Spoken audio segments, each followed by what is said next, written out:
Good morning, Araya here. So today I have been guided to talk a little bit about the nature of disease and the healing process. Um, I've gotten, especially overnight, a ton of downloads about these topics. Um, so the first thing is I'd like to invite you to think about the word disease. What is that really? Dis-ease. It's any state where we are out of ease, we are out of the flow, we are misaligned. And this can manifest in the mind, it can manifest in the emotions, it can manifest in the spirit. And of course, it can manifest in the body. So when we have something that has finally manifested in the body, it's because it's already started in subtle bodies, which means it always starts somewhere in the realm of the mind or emotions. So we have the physical body that is quite tangible. We can see it, we can feel it, we know that it's there.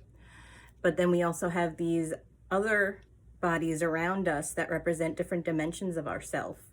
And all the time, we can get blemishes in either of those bodies. And when those blemishes kind of build up enough traction and density, they will manifest on the physical body. They can, as it moves down, it will manifest on the mental and emotional body. Certain things, actually, the most common place for disease to manifest first is the etheric body. Which is the body that is closest to us, that holds our Akashic records, our soul plans. So especially if we're getting injuries or, karmic lessons and things of that nature, that's definitely all etheric body stuff. So to help you understand, a lot of you know about manifestation, right? So when we're manifesting, we create what we wish to experience first in the higher realms, right? And so as we create that idea in the higher realms, and then we use the beliefs and the words and the choices and the thoughts to align with that which we created in the higher realms, that's how that builds up traction and eventually trickles down to become more dense and more dense until it manifests into physical reality. It's the same way with disease. It's a manifestation. It's just a manifestation that we don't particularly want. You understand? So I think that's important to understand when you're talking about the healing process, that everything starts before the body. And this is why, this is how energy works, really. Sometimes we can use frequency to adjust the cells and things of the body, but usually we're talking about Reiki, we're talking about any other kind of energy healing, even guided imagery therapy. We are working on the subtle bodies this way the part of the disease that's in the subtle bodies can clear out. And then with Western medicine that treats the physical body, then Western medicine can address the actual physical symptoms while the root cause, which is in the subtle bodies, is addressed. I hope that makes sense. And that is why I feel like these energy assessments that I've been taught are so important for really any kind of ailment, be it physical, emotional, mental, because you need to know what you're dealing with, for, any particular ailment. It could be a karmic issue. It could be a thought form that leads to emotions that build up. It could be not letting go. It could be an entity attachment. It could be a contract.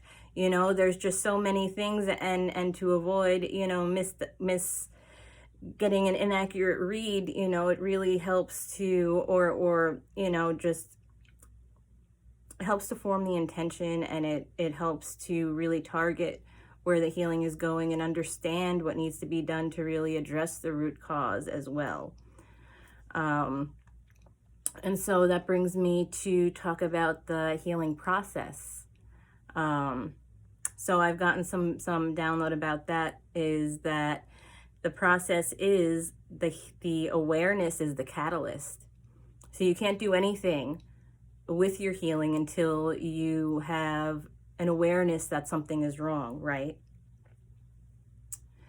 So once you realize, once you have your catalyst, and that's the awareness that something isn't right, perhaps it's even, the awareness just that you wish to shift something. From there comes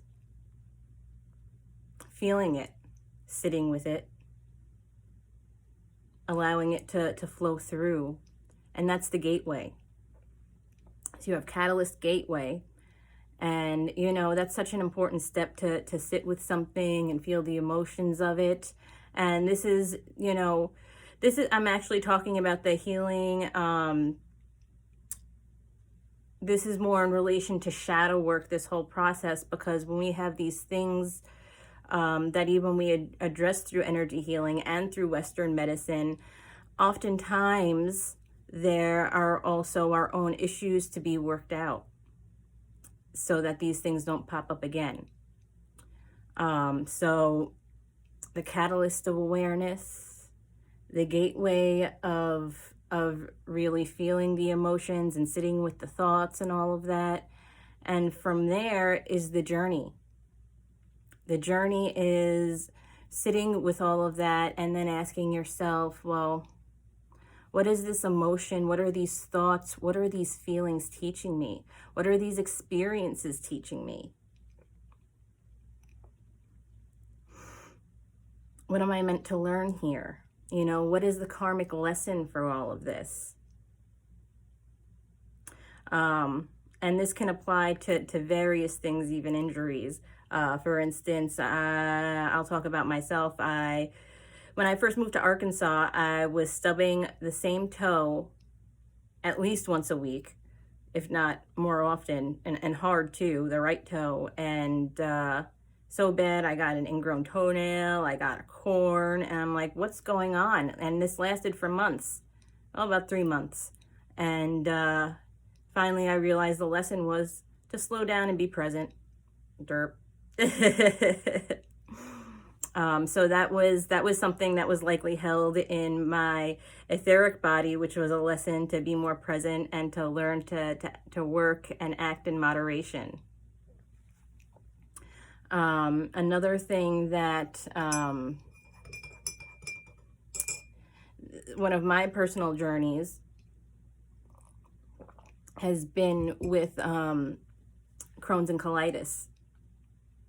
And so I have come to find for myself that what that dis-ease was trying to teach me through my experience, through my awareness of the body and awareness of my reaction to things and how it affected my mind-body-spirit complex, was my karmic lesson with that was to be very mindful about what I consume. Be very mindful about the food I consume, the drink, the supplements, and also the energy, the programming, the types of people that I'm around, because I'll tell you, that's an autoimmune disease that has an effect on the digestive system, the eyes, the joints. I can get just as sick from being around a stressful situation as if I were to eat junk food, So it's just about being mindful of what I consume, and also worthiness, knowing that I'm worthy to take care of myself and worthy to receive all of the nutrition and that I could possibly receive. I'm worthy of thriving. I'm worthy of joy. I'm worthy of freedom. Those were my personal karmic lessons through dealing with that. There are books that you can get. There's one, I think I actually have one here right next to me conveniently, that can help kind of with physical ailments, point you in the right direction. There's this one, the dictionary, the complete dictionary of ailments and illnesses. There's another book. I really love this one but there's also another book called The Metaphysical Anatomy, which is good. And I mean, also just using kind of logic and seeing, so for instance, if someone's constipated, you can kind of surmise there's something being held back. You know, there's something that they're not releasing either in their mind or in their emotions. Same with congestion, you know. You can surmise that back issues have to do with not feeling supported, because that's your structure, you know. But even when you get pointed in the right direction, I feel like it's still very important to sit with yourself and be like, okay, because these will give various reasons and they don't all apply. And sometimes it could be something a little bit different, depending on your personal journey and your personal blueprint. So I feel still with this information important to really sit down and become aware and be real honest with yourself and open to the guidance from your higher self. You know, what is this meant to teach me? You know, and this goes for physical ailments. This goes for emotional issues that keep on circling around too, like healing from different types of relationships and friendships and different, you know, sort of issues with interacting with others, or just issues that are within the mind, like self-doubt, not trusting yourself. You know, why can't I find success? Why do I keep on why can't I hold on to my abundance? That kind of thing. Any issue that you're having, you want to really sit with yourself, as long as it's not like, you know, any consistent issue that you're having. You want to really sit down and, you know, again, the catalyst is becoming aware of it. The gateway is feeling it and sitting with the thoughts. And then the journey, I went through the first step of the journey, which is, you know, what is this trying to teach me? What's the lesson here? You know, and these books can point you in the right, in a certain direction, but you still want to go within. And then from there, once you know the lesson, well, there's how can I integrate that into my life every day? So I've learned this lesson, and you know, and then there's the actual taking the action and doing it. And this is an area where I recommend being, you know, patient with yourself, because you can have several no-goes, you know, before you actually make the change, you know. And that's okay, as long as you keep trying. You don't fail until you give up, you know. So all of these steps are super important. And I've asked Spirit, well, you know, what if somebody just finds a lot of, you know, relief in just sitting with the emotions and letting them out? And they have said, well, I mean, that's good to find relief, but that's the same as having a tumor and just lancing it off without doing anything to prevent it from coming back, because you're still not addressing the root cause. There's a lesson that needs to be learned with just about everything. I say just about everything because, you know, certain things, although it's becoming less and less common, certain things could be tied to past life or past life contracts, or, you know, that, and that's why it's important to assess and see where things are coming from. Is it from the inside? Is it from the outside? You know, but when you're dealing with, you know, repetitive issues, it's always helpful to kind of sit down and go through these steps, you know, whether it be in one shot or little by little. You know, your process is going to be very personal, and it's going to be whatever works for you. But I'd recommend definitely getting some form of energetic assessment if, you know, you feel insecure about your ability to sit down and connect to your higher mind, or connect to your heart even, and say, well, what's the cause of this dis-ease?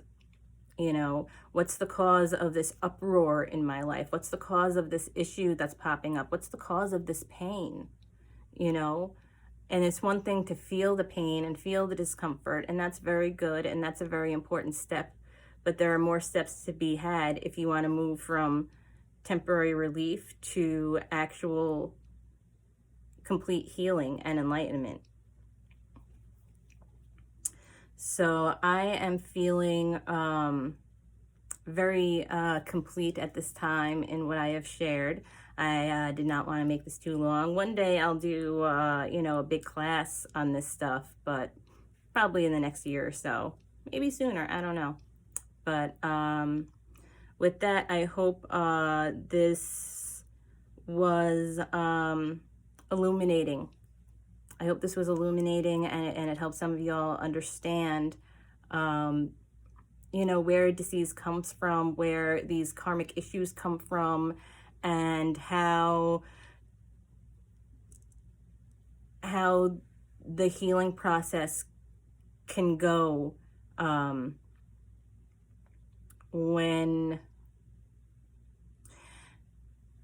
when you do all the steps and when you don't do all the steps, and that's up to you. Some people might just be content on just getting relief and not really want to put in the rest of the work, and that's, to each their own.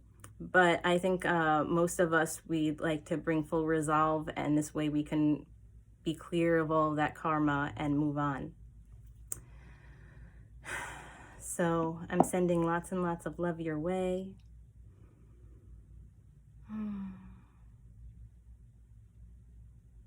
And wishing you all a beautiful, beautiful, beautiful day.